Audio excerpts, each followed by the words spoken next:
Gagner beaucoup d'argent, montrer sa richesse, dans les pays anglo-saxons, la réussite financière est une vertu, un modèle à suivre. En France, au contraire, tous ces comportements sont tabous. Et pourtant, qui ne rêve pas de devenir millionnaire? Qui ne fantasme pas sur la réussite des plus riches? Pour y parvenir, certains créent leur société ou gravissent les échelons professionnels. D'autres, en revanche, choisissent des méthodes bien plus radicales. C'est le cas d'Isabelle Mercier, une star du poker. Son surnom, No Merci, sans pitié en français. À 35 ans, Isabelle a conquis sa place dans l'univers impitoyable du poker. Au prix de parties acharnées, elle peut gagner jusqu'à 100 000 € par tournoi. Des gains élevés qui ne suffisent pas à satisfaire les envies de cette Québécoise assoiffée d'argent. Aujourd'hui, mes envies sont beaucoup plus...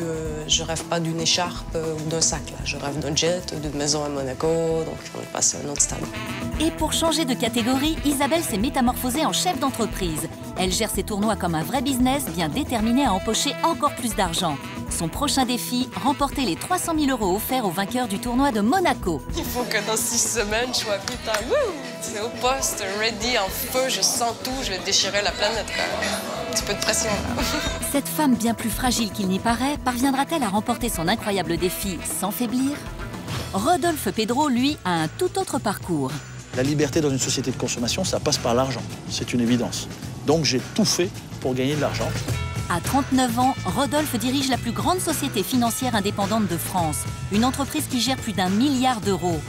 Désormais millionnaire, il n'oublie jamais d'où il vient. Gamin des cités, ce faux dur ne doit sa réussite qu'à lui-même et aujourd'hui, il compte bien transmettre sa rage de vaincre à des jeunes défavorisés. Pour cela, cet homme au grand cœur a créé l'Université de la Finance.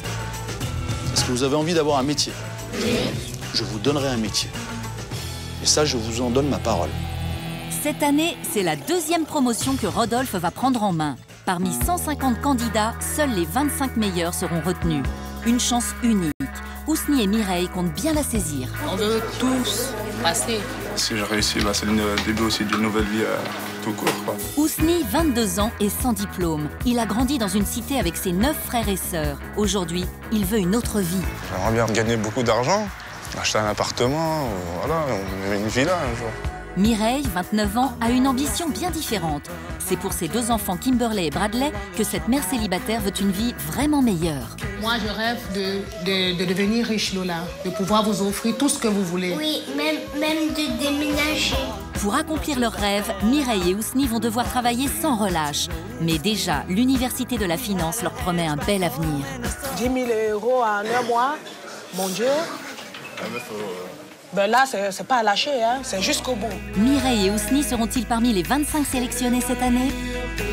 Florent, 25 ans, et Guillaume, 23 ans, ont eux un projet ambitieux, ouvrir une boutique de vêtements branchés. Ça va vraiment être un lieu de vie, en fait. Avec un salon thé dedans, et on va faire aussi des expos photos. Mais avant cela, les 2 futurs associés ont 3 mois pour convaincre des banques de leur prêter 120 000 €. Avec seulement 1 000 € d'apport à 2 et leur allure, ils sont loin de l'image d'entrepreneurs que se font les banques. Un pari difficile pour 2 jeunes issus de milieux modestes. Ça me saoule, j'ai vraiment les boules. Mais leur motivation semble à toute épreuve. Avant même d'avoir commencé, ils voient grand. Une boutique, 2 boutiques, 3 boutiques, un appart, un bateau, la pyramide de Khéops. Réussiront-ils à mettre en route leur projet? Leur boutique ouvrira-t-elle en temps et en heure? Isabelle, Rodolphe, Ousni, Mireille, Guillaume et Florent, 6 personnalités atypiques, toutes investies et ambitieuses. 6 destins qui se croisent autour d'une même rage, celle de réussir et de devenir riche à tout prix.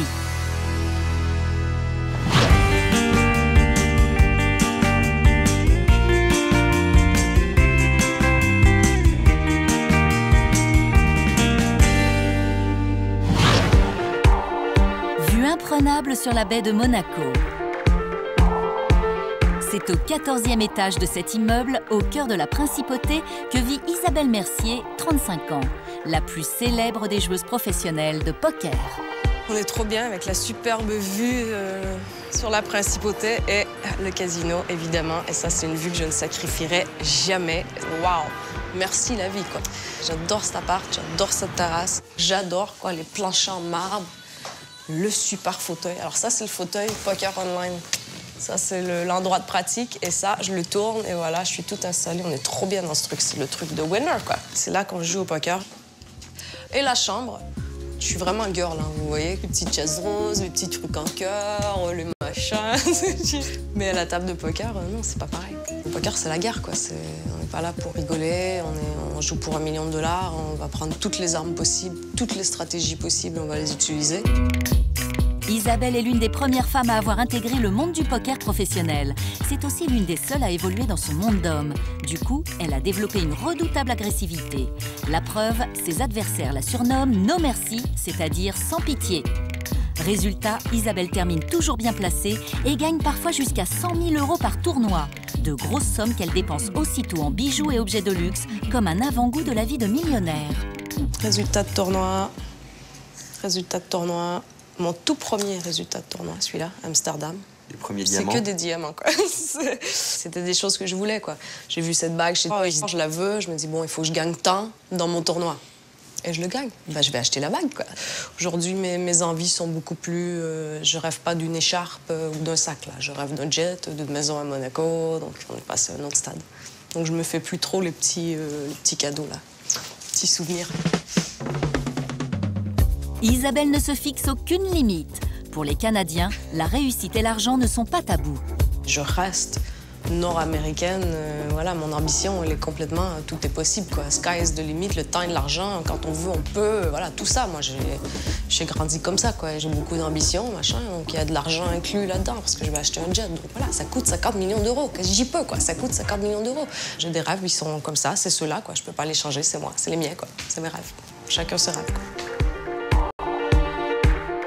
Tous les jours, je me dis, waouh, je m'en vais au boulot, quoi. Ça, c'est mon trajet, quoi. Voilà, c'est mon trajet quotidien.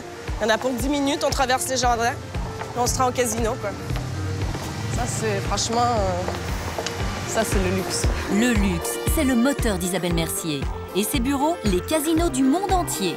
La plus célèbre joueuse professionnelle de poker du monde, toujours accompagnée de son assistante, aime tout particulièrement celui de Monte-Carlo. Casino de Monte-Carlo à nous tout seuls. Joueuse, Isabelle Mercier est aussi une femme d'affaires. Il y a 3 ans, la direction des casinos de Monaco lui a demandé de redonner du lustre à cet endroit un rien désuet et de développer le poker dans la principauté.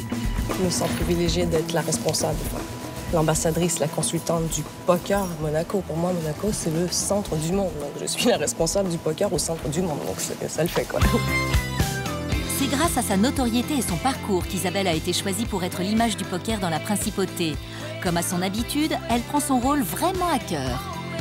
Mon ambition, c'est de faire de Monaco la capitale européenne du poker, quoi. Voilà, capitale en Europe, c'est Monaco. Franchement, avec un nom comme Monaco, un endroit comme ici, la classe, le prestige, le luxe qui va derrière, c'est pas le plus gros challenge de ma vie, quoi, mais c'est un challenge quand même.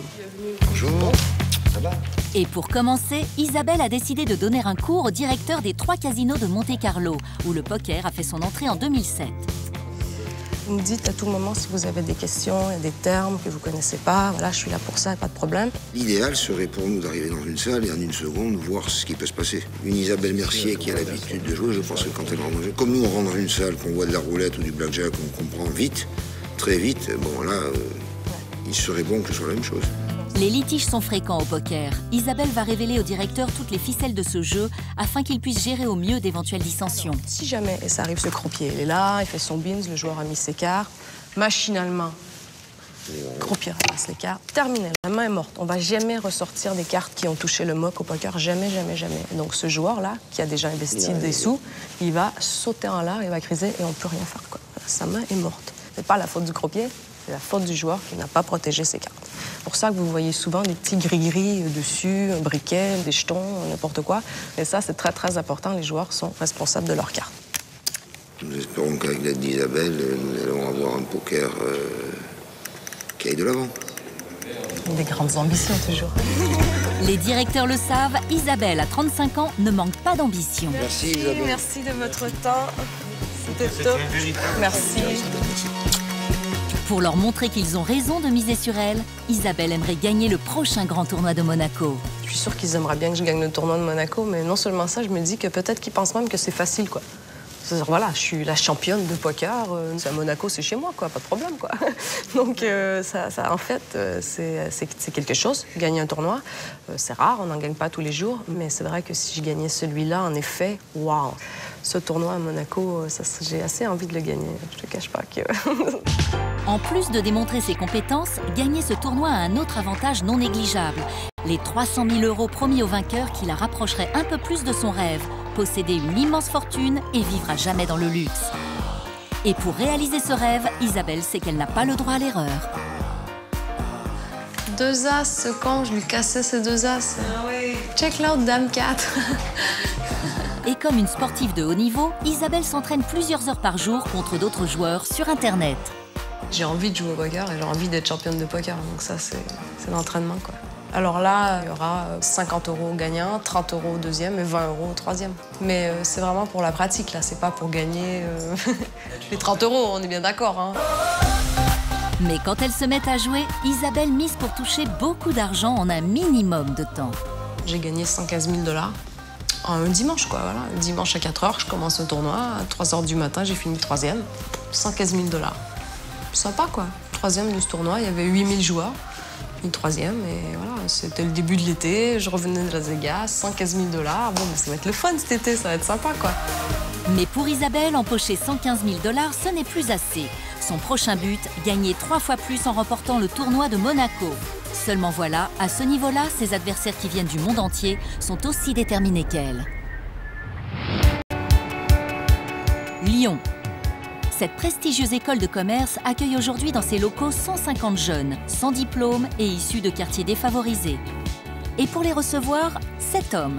Il va peut-être changer le cours de leur vie. Alors, je m'appelle Rodolphe Pedro. J'ai créé l'Université de la Finance, l'UNIFI, qui est une université privée que j'ai fondée sur mes deniers personnels. Je n'ai été soutenu par personne, en tout cas pas par nos politiques français, à croire qu'ils en ont rien à foutre de vous. Alors je pense que c'est pas une nouveauté. Vous savez très bien qu'ils en ont rien à foutre de vous. On va pas se mentir. Ça fait 30 piges que nos quartiers s'appauvrissent. On nous a jamais rien donné. J'ai quitté l'école, j'avais 16 ans, et j'ai bien dû trouver quelque chose à faire. Alors j'ai tout essayé, sûrement ce que vous avez essayé aussi. Ça n'a pas marché. Ça m'a coûté beaucoup d'emmerdes. Aujourd'hui, j'ai compris que seul le travail pouvait me faire arriver à quelque chose. Et j'ai toujours pensé que quand on avait de l'argent dans les poches, on a moins envie de faire des conneries. C'est évident. Et on a moins la haine contre les autres. Est-ce que vous avez envie d'avoir un métier? Oui. Ou est-ce que vous avez envie encore de gratter l'État pendant des années et des années? Non. Très bien. Et les 100 collaborateurs que j'emploie aujourd'hui, 80-90, sont non diplômés, comme moi, issus de quartier, comme moi, rebeux ou renois, comme vous. Des propos insolites dans la bouche d'un homme d'affaires. Mais Rodolphe Pedro n'est pas un businessman comme les autres.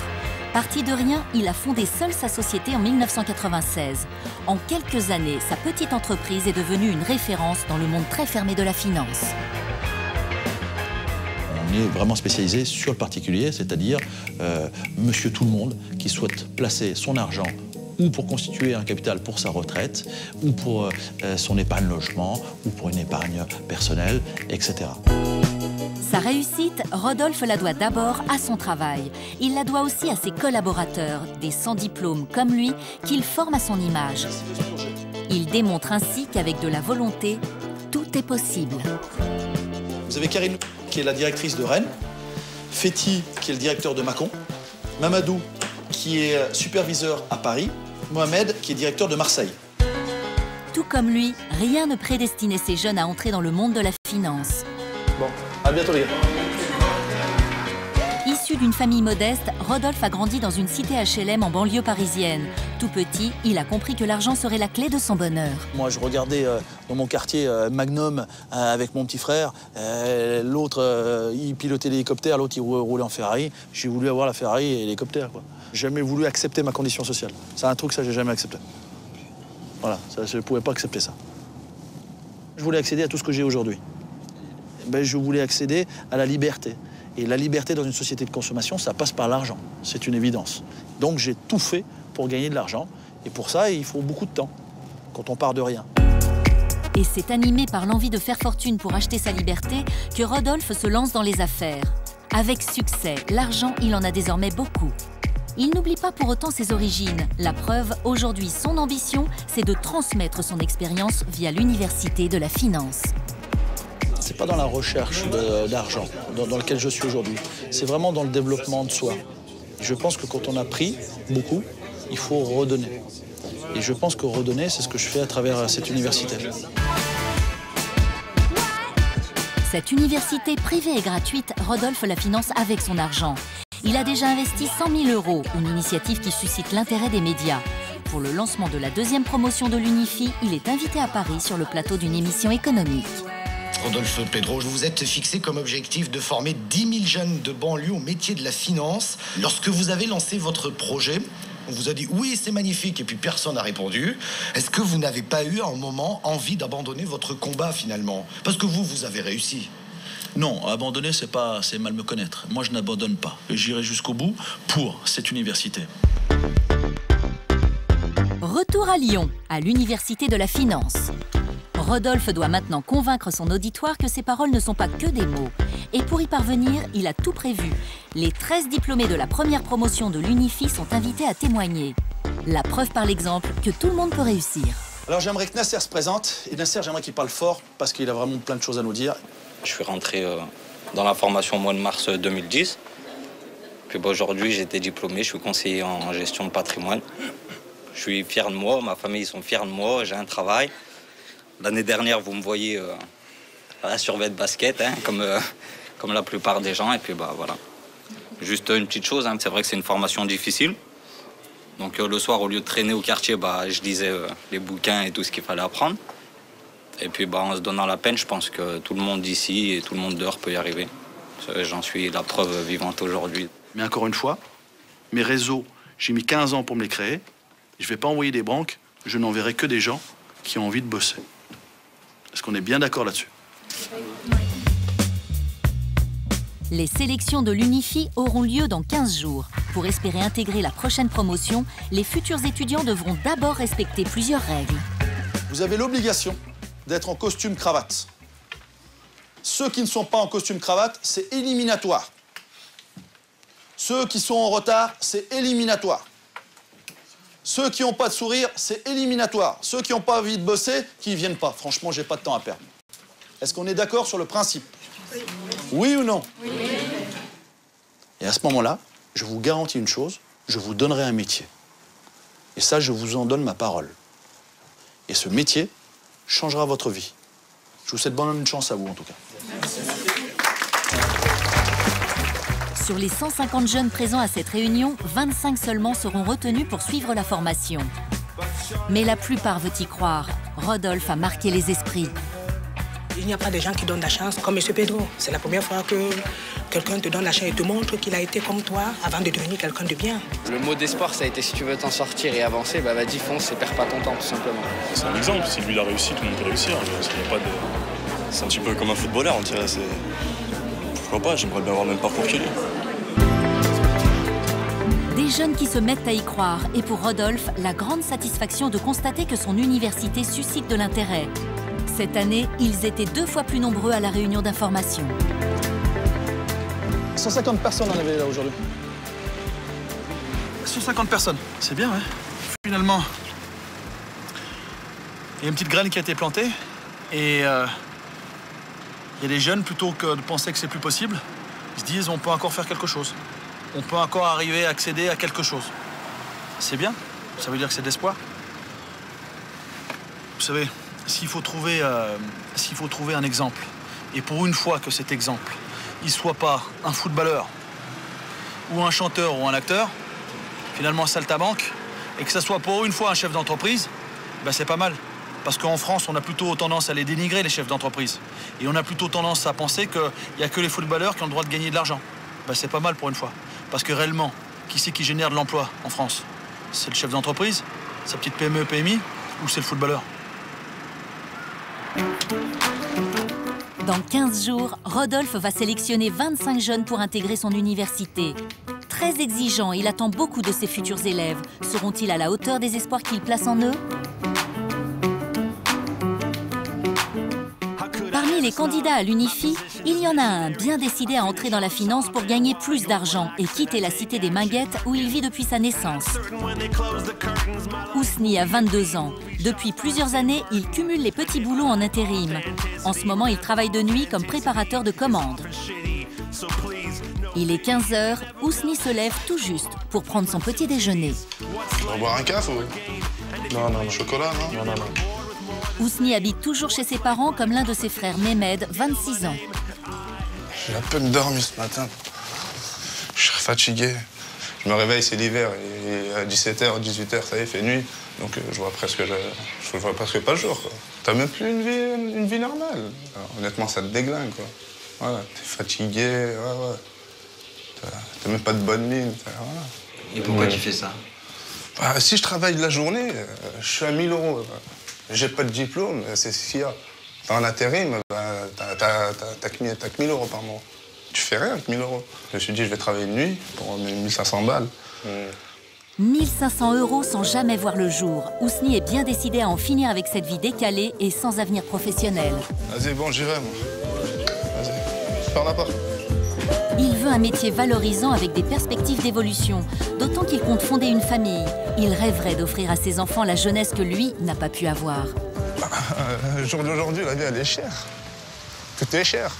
Si demain, tu vois, je suis marié, j'ai des gosses, j'ai un appartement à payer et tout ça, voilà, quoi. Ça ne peut pas continuer comme ça, tu vois. Son espoir pour devenir riche, intégrer l'université de la finance et décrocher un diplôme de conseiller en gestion de patrimoine. Ousni n'imaginait pas qu'une telle perspective s'offre un jour à lui. Désormais, il y croit et commence même à rêver d'une nouvelle vie. J'aimerais bien gagner beaucoup d'argent. Voilà. Voilà, on me donne ma chance, je vais la prendre. Du moins, je vais essayer au maximum. Mais si demain j'ai un bon boulot, je gagne bien ma vie, j'ai envie d'en profiter, quoi. Pas mal. J'aime bien les voyages, j'aime bien voyager et tout ça. Malgré que j'ai pas beaucoup voyagé, ben voilà, j'aimerais bien beaucoup voyager, m'amuser, tu vois, j'aime bien m'amuser aussi. Acheter un appartement, voilà, on met une villa un jour. Ce serait très bien, ouais. Mais avant d'acheter une villa, Ousni doit d'abord acheter un costume, la tenue indispensable pour se présenter aux sélections de l'Université de la Finance. C'est la première fois de sa vie qu'il enfile une telle tenue. Ousni a du mal à cacher son émotion. Je vais pas assez... Si tu peux me permettre, on va mettre le col.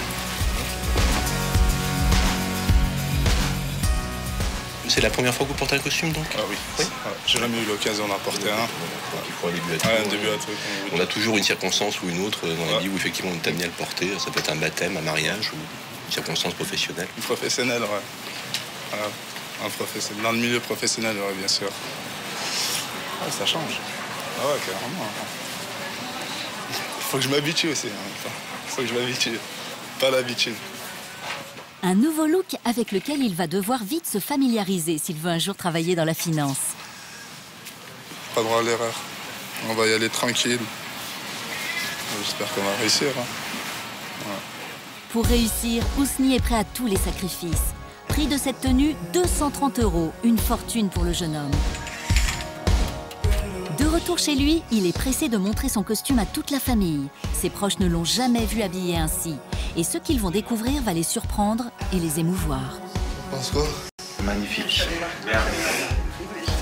Ousni est méconnaissable, c'est un autre homme. Le costume lui va si bien que toute sa famille est sous le choc. Et c'est sa maman qui est la plus émue.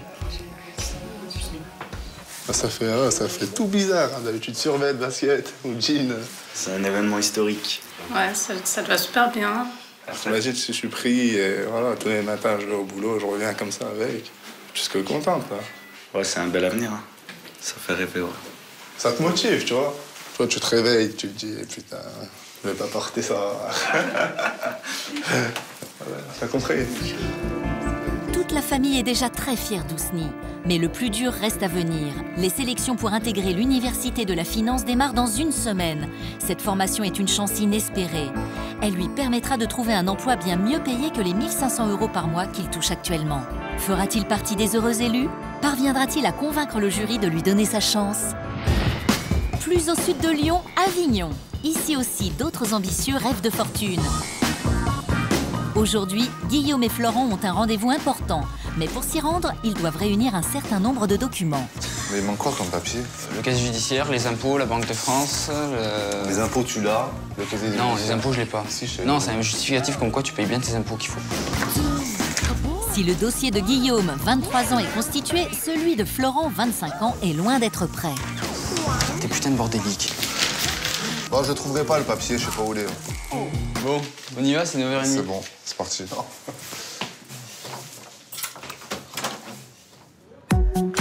Il y a 8 mois, les deux amis se sont lancés un défi, devenir patron en ouvrant un magasin. La boutique est déjà trouvée, reste maintenant à signer un compromis de cession de bail chez le notaire. Bonjour, comment allez-vous? Très bien, merci. Allez, au fond et à droite. Merci. La signature de ce compromis leur garantit une option de réserve sur la boutique. Donc on va voir toutes les conditions de ce compromis, notamment la première des conditions, la plus importante étant l'obtention de votre financement. Donc on va prévoir une durée de 3 mois et demi.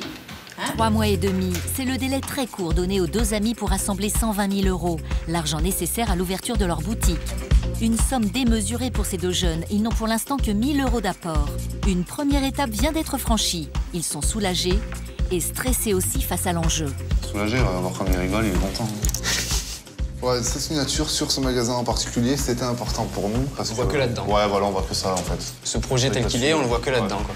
En fait, je pense qu'on pourrait même pas le faire ailleurs. C'est simple. Coup de cœur. Non, c'est un coup de cœur. Ah bah oui, c'est un coup de cœur. Ne dis pas. Mais dès qu'on est rentré dedans, c'était... Leur coup de cœur, le voici.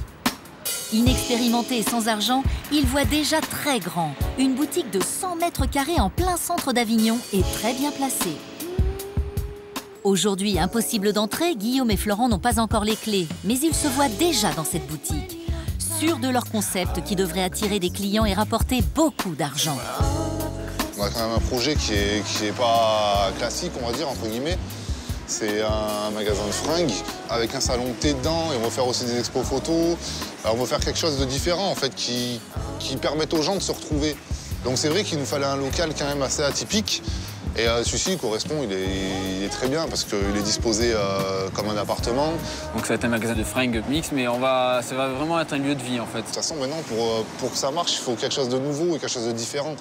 Donc c'est pour ça que nous on veut faire ça. On est là pour faire du business, sinon on ne le ferait pas. Le but c'est qu'on se fasse des sous, sinon il n'y a aucun intérêt à essayer de monter une société.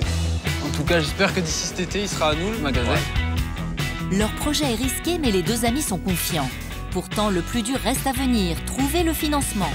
Malgré leur jeune âge, leur look et leur insouciance, les garçons sont prêts à tous les sacrifices pour réussir. Les familles de Guillaume et Florent sont modestes, elles ne peuvent pas les aider. Et sans relation, il semble très difficile, voire impossible de réunir 120 000 €. Le Thor, petit village à 30 minutes d'Avignon. C'est au 2e étage de cette maison que vit Guillaume depuis 2 ans. Fils d'ouvrier, il a arrêté le lycée à 17 ans pour subvenir à ses besoins. Depuis 5 ans, il enchaîne les petits boulots. J'ai commencé à bosser à 18 ans, je me suis jamais arrêté. Même s'il fallait faire des boulots que la plupart des gens refusent. Hein. J'ai travaillé dans l'agriculture, j'ai fait des ménages, j'ai fait pas mal de boulots. Moi, j'étais obligé de les faire parce que faut des sous. Ça a toujours été des salaires, des conditions de travail de fou pour des salaires de misère, quoi. Et des salaires de misère, Guillaume n'en veut plus. Il s'est donc sacrifié pour se consacrer à temps plein à la création de l'entreprise. En gros, il y en a un qui fallait qu'il fasse la secrétaire, quoi. Donc c'est moi le boulot de secrétaire. Et il fallait ça parce que franchement, on n'aurait pas pu s'en sortir. J'aurais eu un boulot à côté, ça aurait été la galère, pas possible. Et pour ouvrir sa boutique, Guillaume ne peut pas compter sur le soutien de sa famille. Chez lui, son choix de devenir patron n'est pas très bien perçu.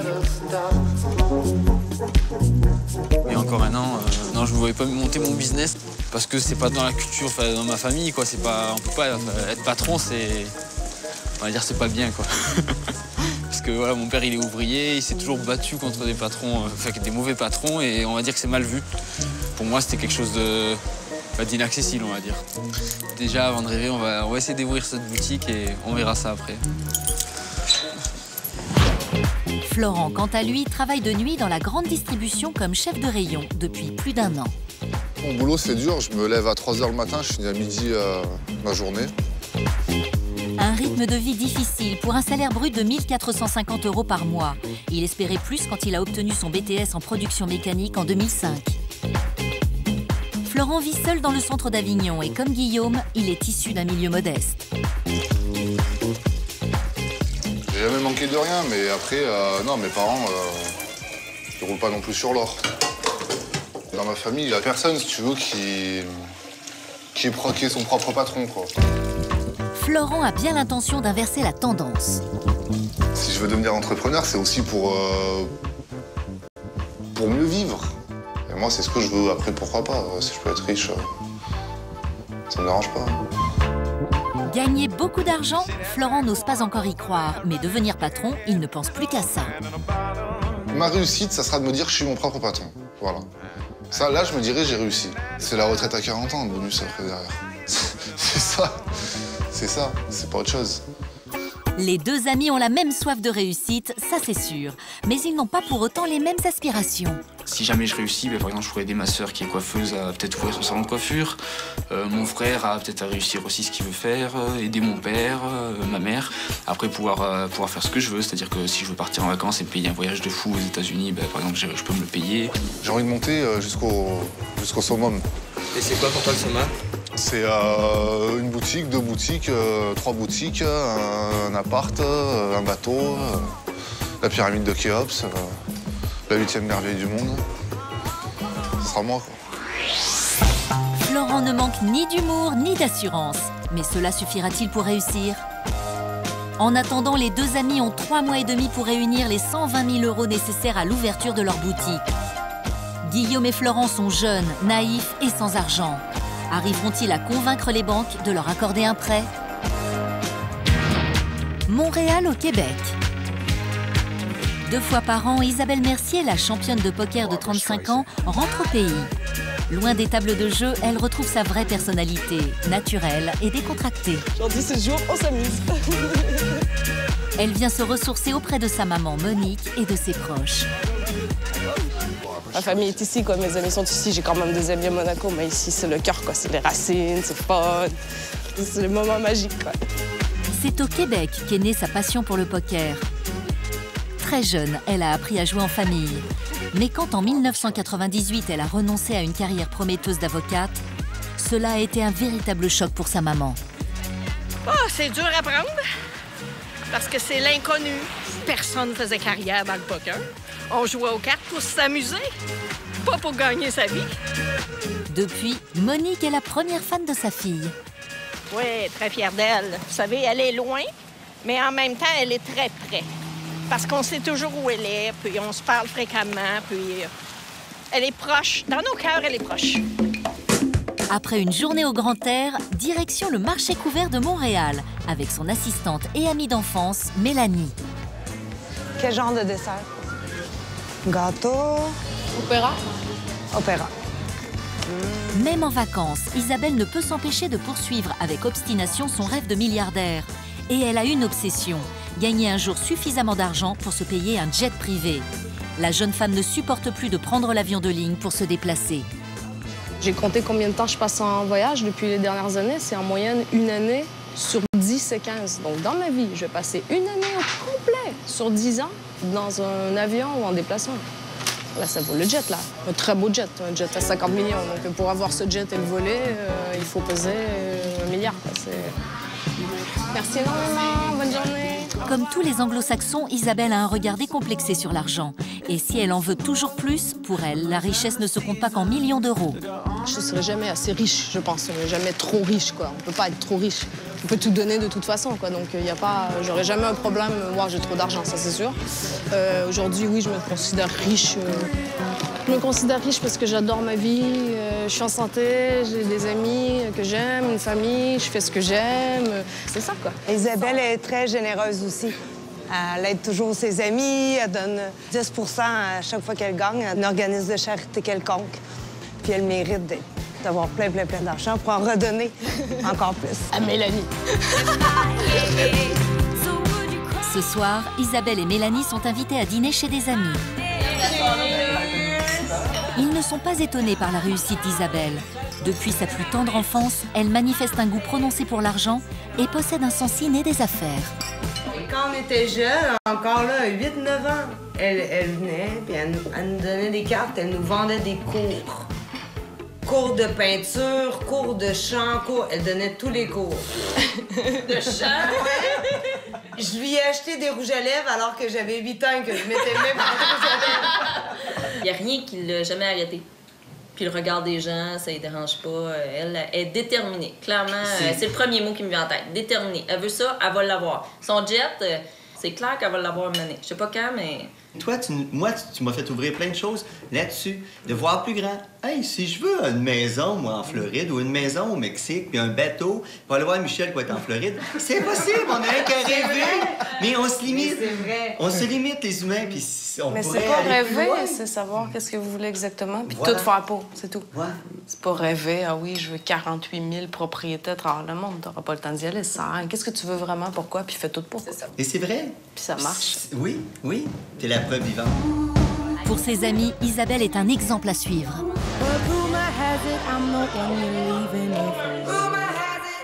Bien évidemment, Isabelle n'est pas seulement venue à Montréal pour voir ses proches, elle est aussi au Québec pour faire du business.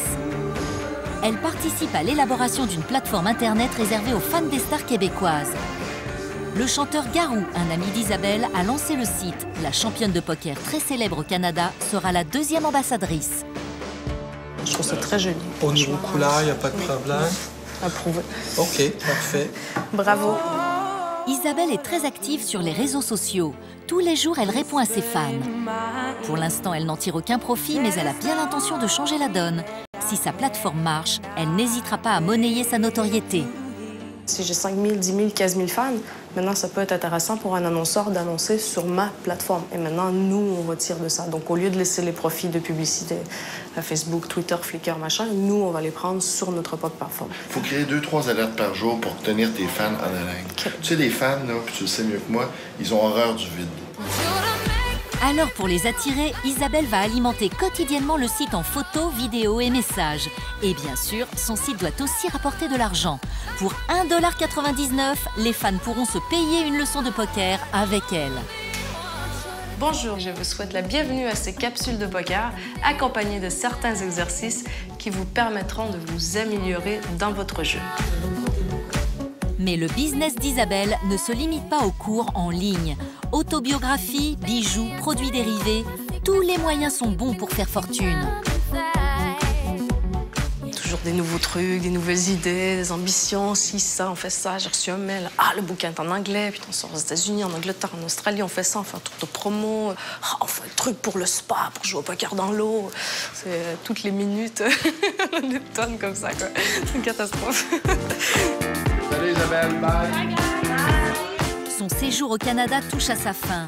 D'autres activités tout aussi lucratives l'attendent en Europe. Mais Isabelle n'en fait-elle pas un peu trop?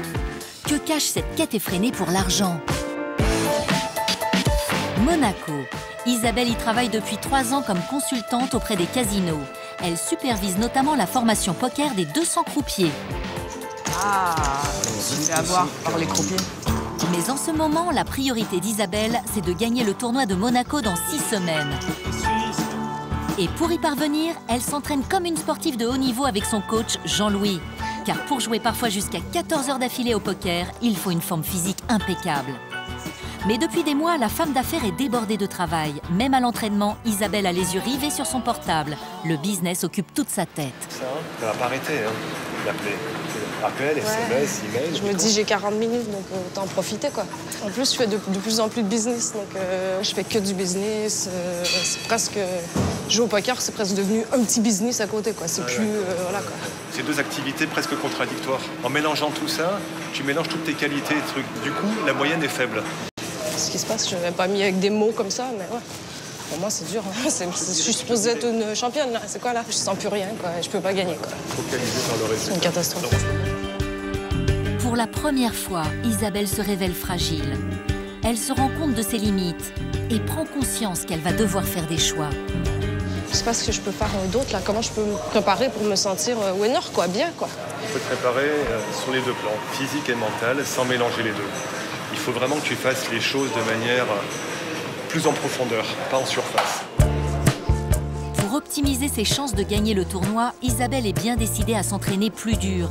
Mais au-delà de cette préparation, le doute s'est désormais installé dans son esprit.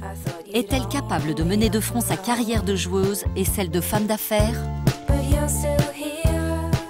Il faut que je trouve un moyen de faire les deux et en étant successful dans les deux, quoi, parce qu'être championne de poker, c'est la base de tous mes autres business après. Donc, ouais, j'ai l'impression que je suis dans un moment où... Enfin, je sais que j'ai des choses à changer dans ma vie pour le poker. Ça doit bouger, ça doit changer. Sinon, je suis pas bien avec ça moi-même, quoi. Satisfaite pas, quoi.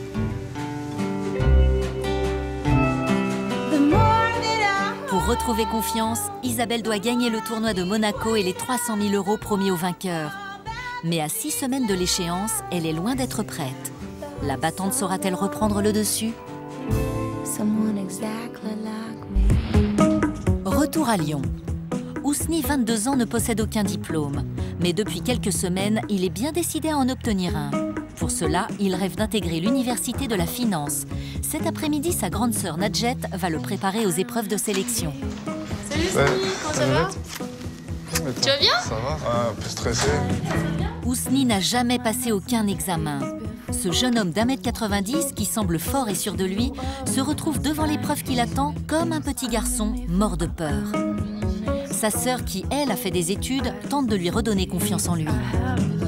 Le principe, c'est quoi? C'est qu'en fait, pour intégrer l'Unifi, tu dois apprendre cette trame par cœur, c'est ça? Faut que je l'apprenne par cœur et que, tu vois, quand je la récite... Tu dois la réciter? Ouais, la vivre aussi, tu vois.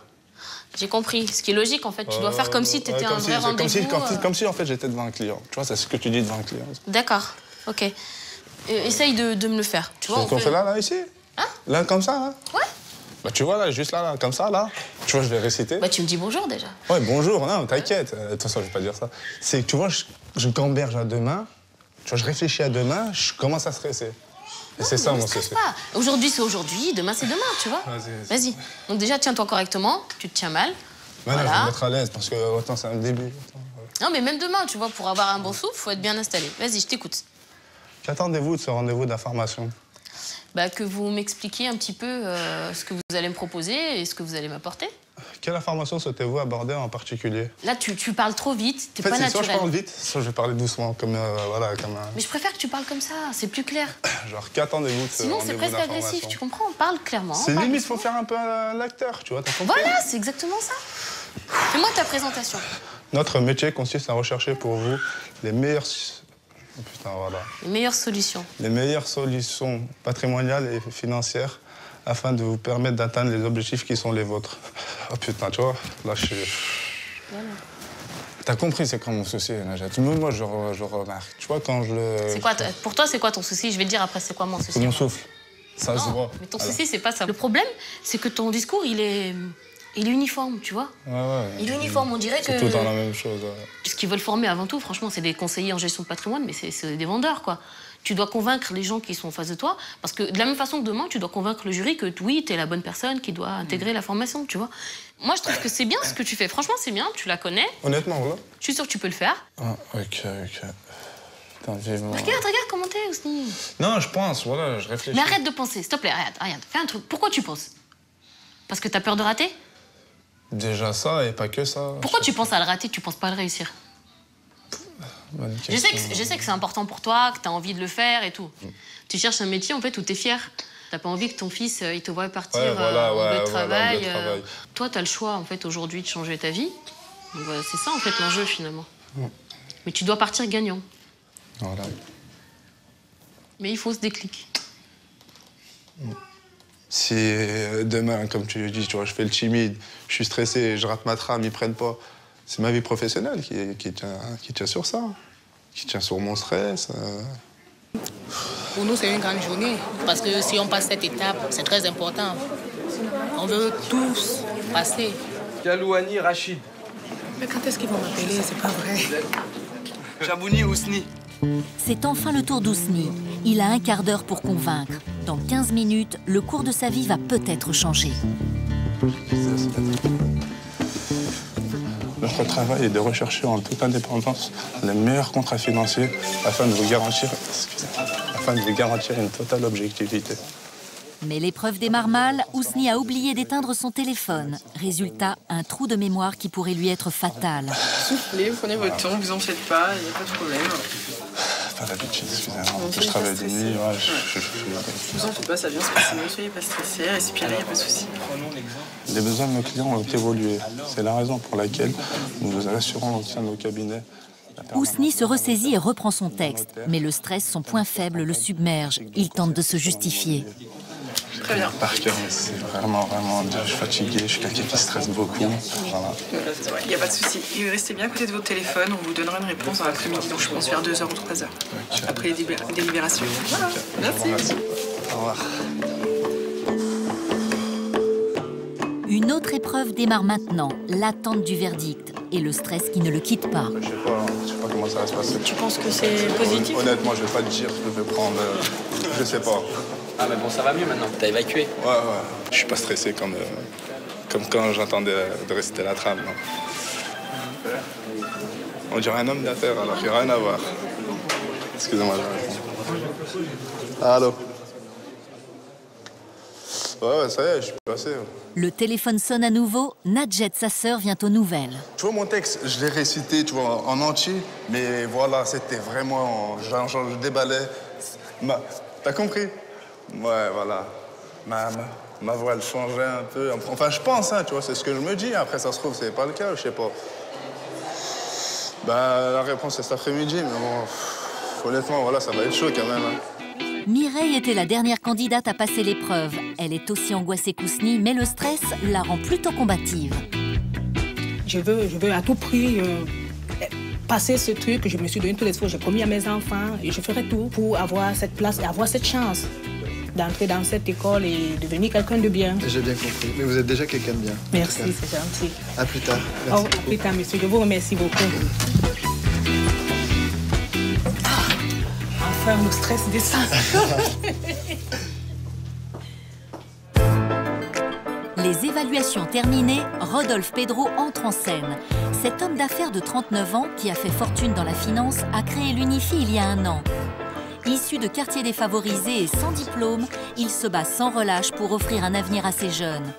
Rodolphe va maintenant briefer le jury avant les délibérations. Donc aujourd'hui, messieurs, vous êtes 5. 1, 2, 3, 4, 5. Vous avez le droit à 5 personnes. Vous avez vu beaucoup de monde. Il va falloir se faire mal. On est là pour donner la possibilité à tous ceux qu'on aura dans nos mains de trouver un emploi. Le jury a demandé à certains candidats de revenir. Ousni est persuadé qu'il va être soumis à une nouvelle épreuve. Je sais pas si je dois réciter ma trame, si je vais réciter ma trame, vu que ce matin, je l'ai récité. Donc je pense que ça va être un peu plus facile. Mais bon, maintenant c'est plus pareil, c'est Rodolphe Pedro, c'est un peu plus... on va dire c'est lui le chef, quoi. Mireille aussi est revenue, pleine d'espoir. On demande de patienter le temps que tout le monde soit là. C'est bon, on est heureux d'être là déjà. Vous savez pourquoi on vous a rappelé? Oh, c'est pas encore, on attend. Et pour vous, c'est déjà un bon signe? C'est un très bon signe, vu qu'on est moins nombreux que ce matin. Ça change. Bien sûr que je me vois dans la finance. Je ferai tout pour y être. Je suis prête à travailler même 200 ans, si c'est possible, du moment où Dieu me donne la force.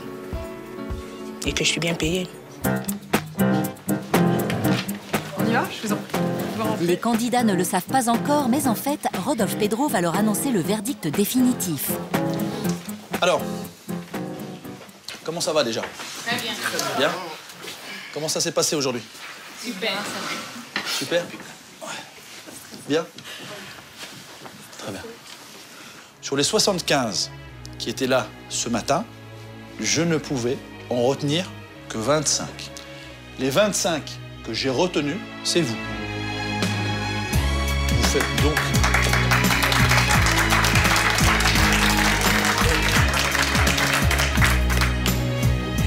C'est bien, mais vous savez, vous venez de vous applaudir vous, alors je pense que vous pouvez vous applaudir plus fort.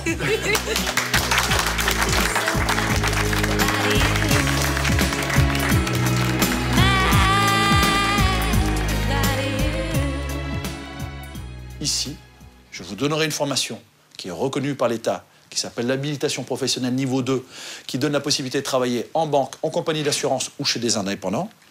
Mais ce que je donnerai au-delà de la formation, c'est un emploi. Vous trouverez une place dans cette société par le travail. Si vous avez un beau travail, propre, on vous regardera différemment. Et franchement, quand je vous vois aujourd'hui, vous êtes beau. Et c'est moi qui vous applaudis. Mais trêve d'autosatisfaction, sans plus attendre, Rodolphe veut plonger ses élèves dans le bain. Il va leur dévoiler une règle essentielle à appliquer lors de leur rendez-vous chez leurs futurs clients, appelés prospects dans le jargon commercial. Quand vous arrivez chez le prospect, vous rentrez dans son intimité. Il a accepté le rendez-vous au téléphone. Qui c'est qui voit arriver? Un Renoir? Un rebeu? Oh putain, pourquoi j'ai dit oui? Oui ou non? Il voit un Renoir en rebeu arriver. Si lui-même il n'est pas Renoir ou rebeu, il va se dire merde, pourquoi je l'ai. En plus, il voulait choper dans le fin fond de la campagne. Peut-être qu'il en avait vu qu'à la télé, des comme ça. Il y a encore ceux qui l'avaient vu à la télé, ils avaient des pagnes. Exactement. Des massailles. Ce qui va faire, qui va se sentir mieux, c'est le sourire.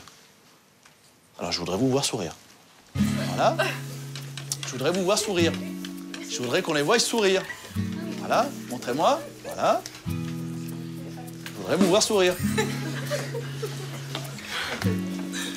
Eh bien, ce petit geste qui vous fait rigoler, ça va lui enlever une dose de stress énorme. Donc, chaque chose que je vous demanderai d'apprendre et d'appliquer, c'est parce qu'en face, il y a un résultat concret. Super, on est content, on est heureux d'être parmi les lauréats, c'est pas beau ça? Excellent, je suis super heureux. Je suis super heureux. Moi, je vais aller sauter mon champagne à la maison. Moi, demain, je vais en boîte. Déjà. Prendre deux extrêmes, qui sont les jeunes de quartier, ou de zones rurales défavorisées, finalement, parce qu'on n'en parle jamais, donc c'est des zones rurales défavorisées, et la finance. C'est deux extrêmes que j'ai réunis à travers l'UNIFI, qu'on n'a jamais vu nulle part, ailleurs. Voilà, ça c'était le pari, et aujourd'hui il est réussi. Son pari, Ousni aussi est en passe de le réussir. Cette formation est la promesse d'une vie meilleure. Je me dis que mon rêve il peut se réaliser. Gagner beaucoup d'argent, voilà, travailler habillé en costard, pas être en pantalon avec des chaussures de sécurité. Ce soir, le stress a cédé sa place au projet. À peine reçu à l'UNIFI, Ousni est déjà un autre homme armé d'une nouvelle ambition.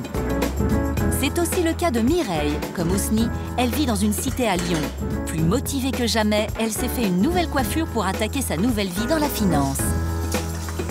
Ben oui, j'ai envie de devenir une grande femme d'affaires. Et l'UNIFI va me permettre de faire tout cela. Tu peux changer ta vie, si tu le veux. Si tu le désires, sincèrement, tu peux la changer.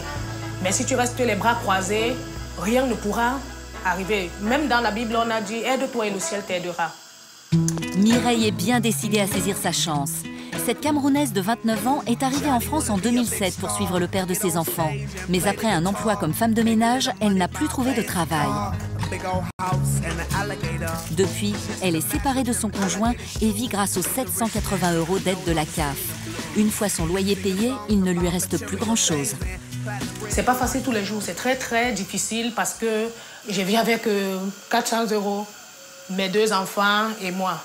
Il faut payer le quittance des lumières. J'ai eu une quittance au mois de décembre de 255 €. Mireille veut tout faire pour gagner plus d'argent et même, pourquoi pas, devenir riche. J'ai beaucoup d'ambition. On entendra parler de Mireille Paco toute la vie par rapport à l'UNIFI. Je vais réussir avec bravoure. T'es sûr de ça? Si. Jamais je ne baisserai les bras. Surtout qu'ici, la vie est très difficile. Tout est coûteux. Donc, on a envie de gagner beaucoup d'argent. C'est pour ça que l'UNIFI va me permettre de gagner beaucoup d'argent. Ça doit être ma copine. Oh, salam, ma sœur. Latifa, sa meilleure amie, vient chercher Mireille pour récupérer les enfants à l'école. Le petit Bradley a 2 ans. Direction l'école de sa grande sœur Kimberley, qui elle a 4 ans. Et voilà, donc j'adore. Mireille profite de l'occasion pour annoncer la grande nouvelle à la maîtresse de Kimberley. J'ai réussi mon concours d'entrée à l'UNIFI. Je suis très heureuse, c'est pour ça qu'aujourd'hui, je vous l'annonce de tout mon cœur, avec tellement de joie, parce que je suis devenue comme Kimberley à l'école pour son premier jour de rentrée. C'est une battante, hein, je crois que, voilà, il n'y a pas 36... Voilà, c'est une battante. Puis il y en a une autre, là, je crois, qui va suivre aussi les traces, parce qu'elle aussi, elle en veut. Hein. Voilà. Oh, mais non, mais moi, je suis fière, hein. Vraiment. Merci beaucoup. Allez, à puis... demain. La forme et le courage. Merci beaucoup. Au revoir.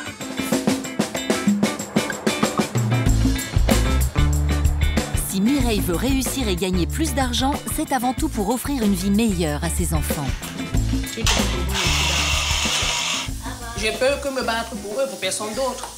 Je suis tellement fière de mes enfants et je voudrais que eux, tous les jours de leur vie, comme je suis là aujourd'hui, si demain ou après-demain, je ne suis plus de ce monde, qu'ils gardent une meilleure image de leur mère.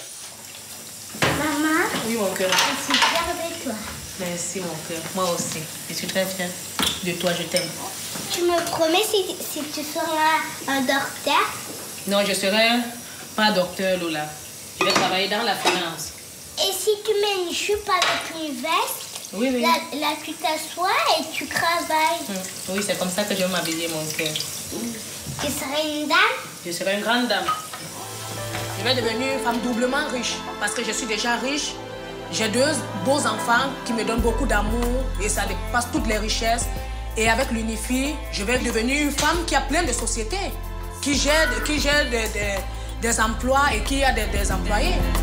Mais avant de devenir une chef d'entreprise riche et puissante, Mireille va devoir suivre 6 mois de formation intense et se confronter à ses premiers clients. Un challenge difficile à relever pour une mère célibataire. Mireille ne place-t-elle pas la barre un peu trop haute? Supportera-t-elle la pression? Retour à Avignon. Depuis 2 semaines, Guillaume et Florent courent les banques dans l'espoir d'obtenir les 120 000 € nécessaires à l'ouverture de leur boutique de vêtements. Il y a du sacré boulot parce que... De toute façon, on relance le crédit lyonnais, après on appelle la BNP. Caisse d'épargne, crédit agricole, on les relance toutes. Hein. Ouais. Les 2 amis ont signé un compromis pour réserver le magasin de leurs rêves pendant les 3 prochains mois. Passé ce délai, s'ils n'obtiennent pas d'argent, ils perdront le local. Du coup, tous les jours, c'est le même rituel, écumer les banques de la ville. Ces démarches vont-elles déboucher sur un prêt? C'est sans arrêt, sans arrêt, sans arrêt. En plus, il y en a, ils nous jettent carrément, donc bon, au moins, il ne faut pas perdre notre temps. Mais ceux-là qui s'engagent à moitié, là, c'est vraiment lourd. Malheureusement, c'est le cas avec la majorité des établissements visités par les 2 amis. Guillaume et Florent, avec leur inexpérience, leur look et leurs faibles revenus, n'ont rien pour rassurer les banquiers.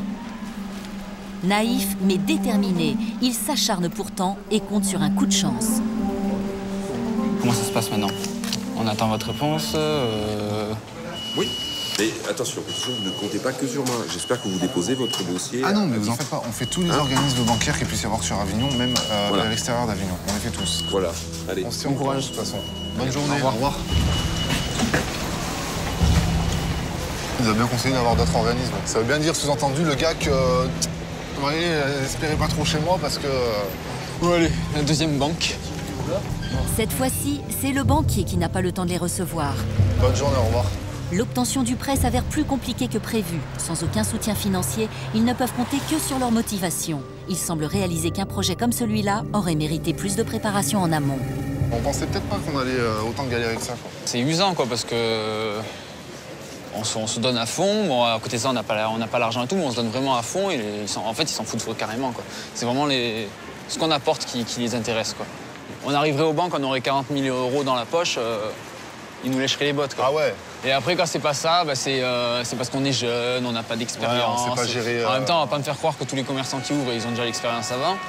Ouais, moralement, c'est fatigant, ouais. Leur seul espoir, la boutique de gestion, une association d'aide à la création d'entreprises qui apporte soutien et conseils gratuits. Damien les reçoit pour en savoir plus sur l'avancement de leur projet. Bon alors, vous en êtes où? Actuellement, aujourd'hui, on a le plan d'affaires prévisionnel qui est fait.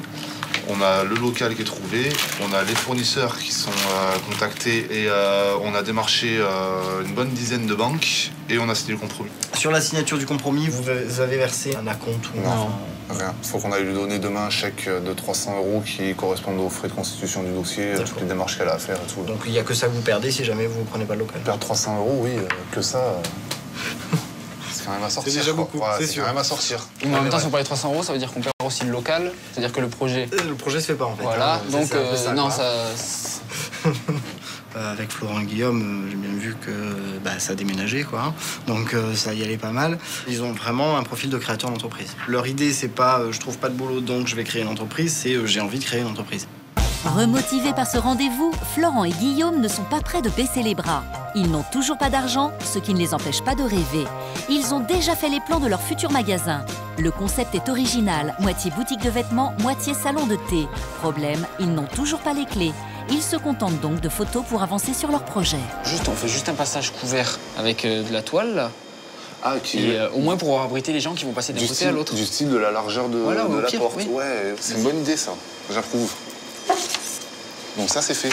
Par rapport à l'agencement du magasin, on est d'accord sur tout. Voilà. Pour Florent, l'ouverture de la boutique n'est qu'un début. Des projets, il en a plein la tête. Ceux de Guillaume, en revanche, ne sont pas tout à fait les mêmes. Moi, je me dis, si je réussis ça, derrière, je réussirai ma vie. Non, si demain tu me dis le projet d'une vie, c'est, je sais pas moi, de monter une entreprise qui fait 4000 mètres carrés, c'est le projet d'une vie. Mais là, non, ça c'est un projet qui me tient à cœur, mais de là à dire c'est le projet de ma vie, non. Toi, tu veux t'acheter une maison, tu veux t'acheter une belle caisse, tu veux la grosse voiture avec les anneaux. Tu peux avoir une belle voiture sans forcément avoir le coude qui dépasse et une aide de soleil et... Mais non, parce que moi, déjà pour moi, l'intérêt d'une voiture, par exemple, comme toi, tu les aimes, moi je le conçois même pas. D'avoir du patrimoine, si, qu'est-ce moi, que ça m'intéresse. Franchement, j'en ai rien à foutre. Ah, moi, demain, si je peux acheter un bâtiment ou quoi que ce soit, ouais, j'hésiterai pas. Moi, c'est pas ça pour moi la réussite. Ouais, toi, tu veux voyager, toi. Toi, tu serais plus un globe-trotter, quoi. Ouais. Moi, je suis un hippie, moi. Ce désaccord sur la réussite les empêchera-t-il de rester unis dans l'adversité? En attendant, ils ont la même vision pour ce qui est de leur future boutique. Aujourd'hui, ils ont rendez-vous avec la représentante d'un showroom pour repérer les dernières collections. Salut les garçons. Bonjour. Vous allez bien? Tu me fais voir? Ouais. Premier du genre à Avignon, le concept des garçons séduit cette professionnelle. C'est ravissant, ça a beaucoup de charme. Ouais. Et leur grande idée, c'est aussi de proposer des vêtements de créateurs en exclusivité à des prix abordables pour une clientèle jeune et mixte. C'est compliqué d'acheter pour les femmes parce que on a du mal à voir ce que ça va donner en fait des fois sur certains produits. Et ouais, il y a des ceintures, il y a plein de choses qu'on pourrait voir dans le magasin. C'est du silicone en fait qui est recyclé et après le sont colorés. Ça tue, ça irait bien avec les produits en coton égyptien et en bouteilles recyclées là. Et ça coûte 8,50 € la ceinture. Ah bah ça va, c'est bien. Et en conclusion, c'est compliqué d'ouvrir une boutique quand on est un jeune garçon dans le ventre? Ouais, sincèrement, c'est pas évident. Le gros problème, c'est le financement. Parce que les banques, elles sont vachement frileuses, elles nous voient arriver, elles se disent qu'ils n'ont pas d'expérience dans le textile, nanana. Défendre le projet aux banques et leur dire, voyez autre chose que les finances, mais voyez plutôt le projet, c'est... Ils ont du mal à cerner. Ouais, ils font un sourd d'oreille. Le concept, en fait. Comme c'est nouveau, c'est... Vous avez un peu des garanties peut-être familiales, des choses? Non, rien. Bon, c'est cool, je vous rencontrer. Merci. Salut. Merci, bon courage et bon après-midi. Merci. Au revoir. À chaque fois qu'on va voir un fournisseur, après je suis... Ah mais moi là, quand je vois ça, je me dis mais c'est bon quoi. Je le vois trop dans le magasin, je me dis trop mais ça va envoyer. Mais l'euphorie va être de courte durée. C'est pas rien. 10 jours sont passés et du côté des banques, les nouvelles ne sont pas très bonnes. Donc c'est un non définitif ou... En l'état, non. Et on pourrait savoir un peu les raisons... C'était principalement dû à l'apport. Principalement dû à l'apport? Très bien. À bientôt. Merci, au revoir. Au revoir. Sur 12 dossiers déposés, 4 refus sont enregistrés. Là, je commence vraiment à en avoir ras-le-bol. Ouais, c'est pénible, un 4e refus, ça va. On se démène, on est motivé, et à chaque fois, ils nous plombent le truc, pas d'apport. Là, ça me saoule, j'ai vraiment les boules. Ouais, mais bon, c'est pas pour autant que c'est perdu. L'optimisme de Florent ne rassure pas Guillaume. Dans 2 mois, le compromis qu'ils ont signé arrive à échéance. S'ils n'obtiennent pas un financement dans ce délai, adieu la boutique et leur rêve de réussite. Trouveront-ils un investisseur prêt à leur faire confiance? Pour Isabelle Mercier, star du poker, c'est décidé. Fini le business pour quelques semaines. Sa priorité du moment, tout miser sur le tournoi à venir pour empocher les 300 000 € promis aux vainqueurs. Rester sous les feux de la rampe, c'est son challenge au quotidien. Une notoriété qu'elle ne peut pas perdre si elle veut continuer à faire fructifier ses affaires et arriver au bout de ses rêves démesurés. J'ai envie d'avoir le jet, j'ai envie d'avoir une île, j'ai envie d'avoir un bateau, j'ai envie de pouvoir en profiter avec tous mes potes, j'ai envie de pouvoir payer pour tout le monde. On s'en fout quoi, l'argent n'existe pas. J'ai envie d'être dans un monde où l'argent n'existe pas, mais alors là, vraiment pas. Il lui reste 6 semaines pour faire partie des meilleurs. Au programme, entraînement au bluff, yoga et méditation. La pression est plus que palpable. Pour Rodolphe Pedro et ses 25 élèves, les choses sérieuses commencent. 1 minute de retard, 1 euro de pénalité. Ce riche financier issu des quartiers défavorisés n'a pas de temps à perdre. Il est là pour mener au sommet les plus motivés. Ousni devra apprendre à gérer son stress face aux clients. Je suis stressé. C'est difficile, c'est intense. Pourrais-je avoir le docteur Michel Dupont, s'il vous plaît? Quant à Mireille, très à l'aise dans cet exercice, elle a un problème d'accent. Si je réussis à avoir une voix fluide pendant les prises de rendez-vous de téléphone, j'ai tout gagné. Mireille et Ousni tiendront-ils le choc sous la pression de leur mentor? Mireille, oh, regardez-moi. Pourquoi vous pleurez? Stop, temps mort. Qu'est-ce que c'est que cette connerie-là? Arriveront-ils au bout de leur formation? Pour Florent et Guillaume, se lancer dans l'entrepreneuriat est un véritable défi. Après avoir fait face au refus des banquiers, les deux amis, malgré leur jeune âge, leur inexpérience et leurs faibles revenus, sont prêts à tout pour ouvrir leur magasin. Ça va pas marcher comme ça. On va voir chez le voisin. Et si ça marche pas, on ira chez la voisine. Faut qu'on se motive, quoi. Arriveront-ils à trouver 120 000 €? Parviendront-ils à rassurer les banques et ouvrir la boutique de leurs rêves dans les délais? Isabelle, Rodolphe, Ousni, Mireille, Guillaume et Florent, 6 parcours exceptionnels. Par ambition, par revanche sur la vie ou par simple goût de l'ostentatoire, ils ont décidé de mettre tout en œuvre pour devenir riches à tout prix.